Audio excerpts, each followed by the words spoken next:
U ovoj epizodi predstavit ću vam model 36, u pitanju je model za drugi turnus tikvica, to je moja gredica 102, ujedno i posljednja gredica u bašti.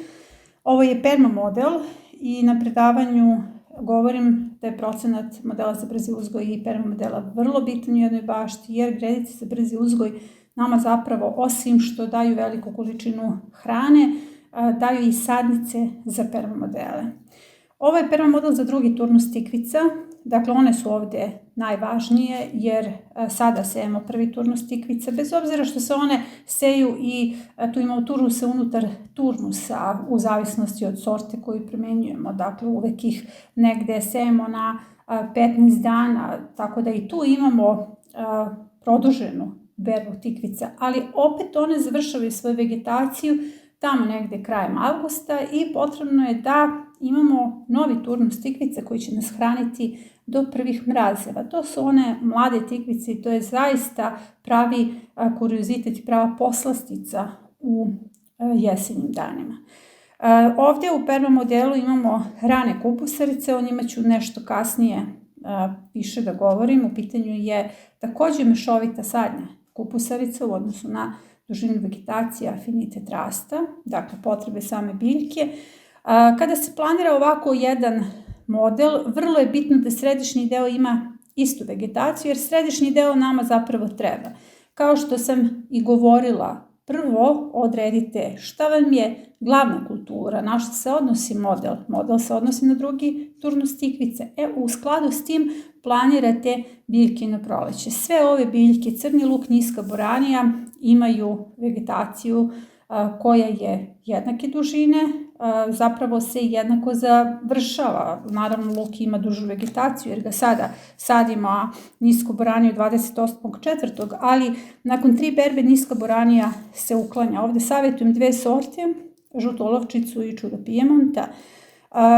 Dalje u perma modelu imamo sadnice cvekle 1.5. Tada već iz naših modela za brzi uzgoj imamo puno sadnica koje ćemo prenositi.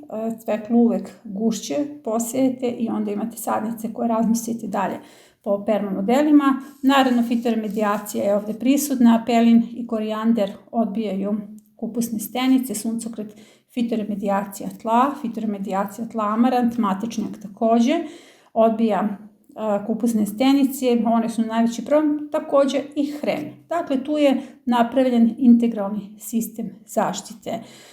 Dalje imamo smenu kultura koja je vrlo zanimljiva, ovdje jesen, 1. septembar sadnice jerusalimske puterice. Kada ovdje radimo kombinaciju kupusarica, desit će se da kombinujete keljove, one visoke keljove, raštiku, zajedno sa niskim keljovima, odnosno onim glavičastim keljovima i kupusom, tako da u toj zanimljivoj kombinaciji ostaće nam keljovi u bašti, a keljovi su upravo ta hrana, ta zimska hrana i treba da ostanu u bašti. Tada berete listu, imate svežu hranu, ali to nas ne sprečava da ubacimo jerusalimsku putericu između tih keljova. Vrlo dobra kombinacija jer će azot iz ovih mahunarki dodatno da hrani biljke, da hrani tlo koje je prilično iscrpljeno zbog ove kombinacije. Dakle, tu ubacujemo već zrele sadnice i nakon toga se radi smena kultura. Već 1.11. tada ubacujemo sadnicu i za cvekle po plodoredu ide grašak. Sada ću vam nešto ispričati o kombinaciji kupusarica unutar modela, to su turnusi unutar turnusa. Pokazat ću vam kombinaciju koju ću raditi u ovom modelu 36. U pitanju je kombinacija kupusarica na osnovu širine rasta, odnosno to je afinitet rasta, i na osnovu dužine vegetacije. Ovo je prolećna kombinacija, postoji još i ona jesenja, odnosno ozima kombinacija kupusarica o kojoj ćemo nešto kasnije da govorimo. Ovdje možete da vidite koliki razmak je zapravo potreban kada sadite te kupusarice. Recimo kada sadite samo kupus, razmak je 35 cm, kelerabu 20 i tako dalje. Sve to možete da čitate na ovoj slici, ali ono što mi dobijamo ovom kombinacijom jeste veći broj kupusarica u jednom redu. Ovo je vrlo praktično za male bašte. gdje želite probati sve vrste kupusarica, a zapravo nemate puno mesta. Ovo je raštika ili ona može da bude, tu može da bude alternativa za bilo koju vrstu kovrđavog kelja. Prema model 36 će biti postavljen u ovom središnjem modelu s jabukama. Ako se sećate, to sam u jednoj epizodi punila jabukama i sada su sve te jabuke pale. Naravno, nadogradnja je uređena. Ovdje je dodato i stajsko đubrivo, ovči stajnjak, puno sena, moj kompost. Ispraznila sam kompostere da bih ovo napunila. Inače, već je ovdje postavljena mreža. Evo, to je komposter sa nosačima.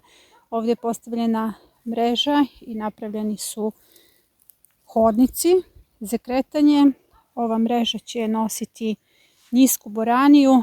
Tu će biti kombinacija luka, salate, kukuruza, niske boranije, kadifica, dragoljuba i nevena. Naravno, treba voditi računa uvek o količini cvijeća, ne sme da pređe 20%, jer ovo je napravljen sistem za sebe, zatvoren je sa svih strana. Ja ću da obavim postavljanje modela 36, upravo ovaj središnji model. Model 36 se vrlo lako završava. U pitanju je presadnja kupusarica, ubacivanje luka i tek 1. maja idemo sa cveklom. Dakle, za sadnju mi je potrebno nekih sat vremena. Sada ću prvo da ubacim kupusarice.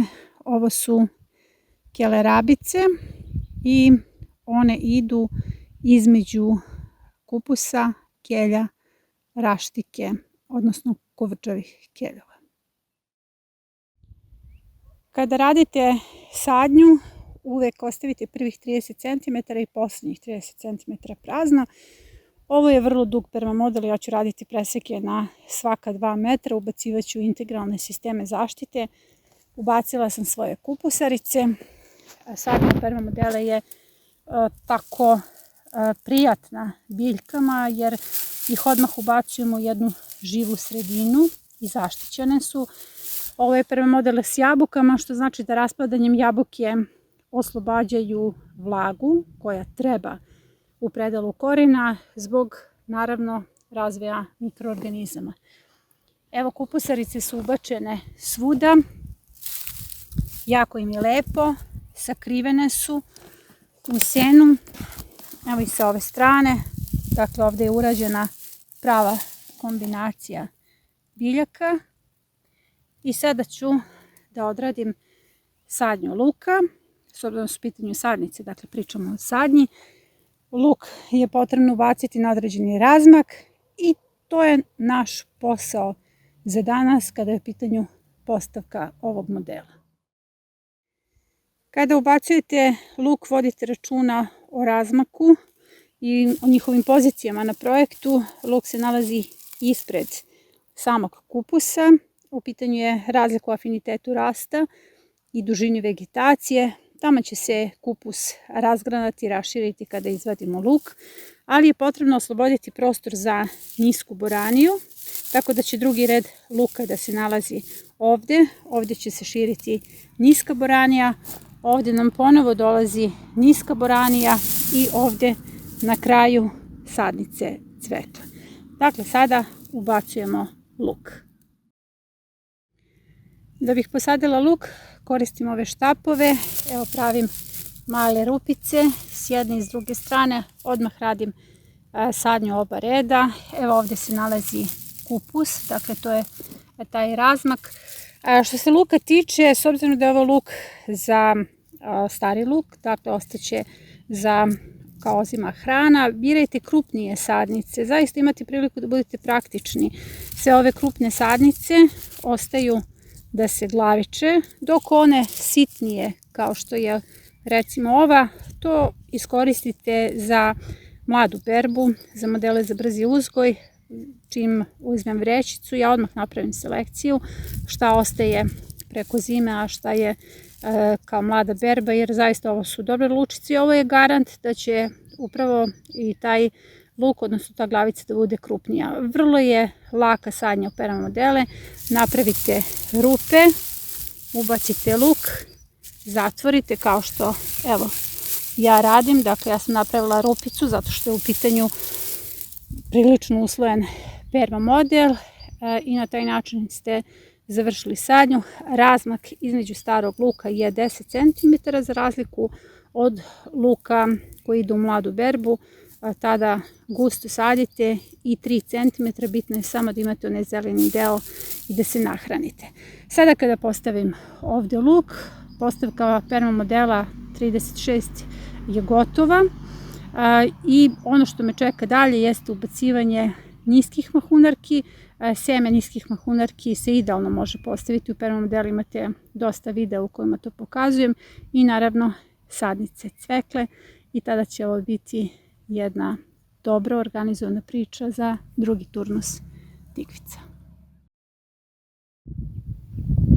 Proizvodnja vlastite hrane je najradikalniji čin otpora koji hoće i može da promeni efekat velikih korporacija na vaš život. I to je jedini način da menjate sistem, sve ostalo je apsurd. Onog momenta kada uđete u market i kupite hranu koja je višestruko tretirana, vi ste platili sve te korporacije. Proizvedite i onu malu, najmanju salatu koja je vaša.